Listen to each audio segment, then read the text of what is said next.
কেউ কথা রাখেনি। ৩৩ বছর কাটলো, কেউ কথা রাখেনি। ছেলেবেলায় এক দুষ্টুমি তার আগমনী গান হঠাৎ থামিয়ে বলেছিল, শুক্লা দ্বাদশীর দিন অন্তরটা শুনিয়ে যাবে।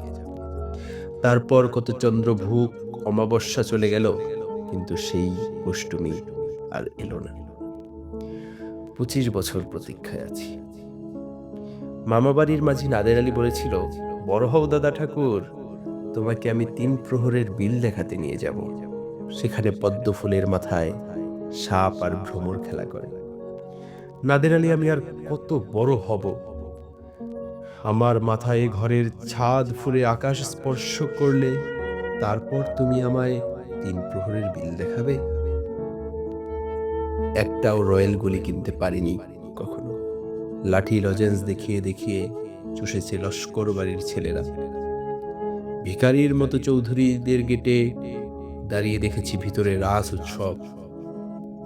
অবিরল রঙের ধারার মতো সুবর্ণ কঙ্কন পরা রমণীরা কত রকম আমোদে হেসেছে, আমার দিকে তারা ফিরেও তাকায়নি। বাবা আমার কাঁধে হাত ছুঁয়ে বলেছিল, দেখিস একদিন আমরাও।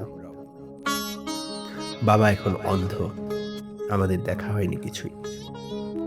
সেই রয়্যালগুলি, সেই লাঠি লজেন্স, সেই রাস উৎসব আমায় কেউ ফিরিয়ে দেবে না।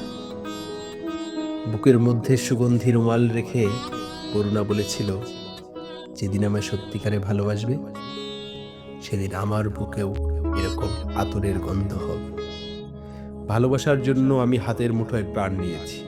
দুরন্ত সারের চোখে বেঁধেছি লাল কাপড়, বিশ্ব সংসার তন্ন তন্ন করে খুঁজে এনেছি ১০৮টা নীলপদ্ম, তবু কথা রাখেনি বরুণা। এখন তার বুকে শুধুই মাংসের গন্ধ। এখনো সে যে কোনো নারী। কেউ কথা রাখেনি। ৩৩ বছর কাটলো, কেউ কথা রাখে না।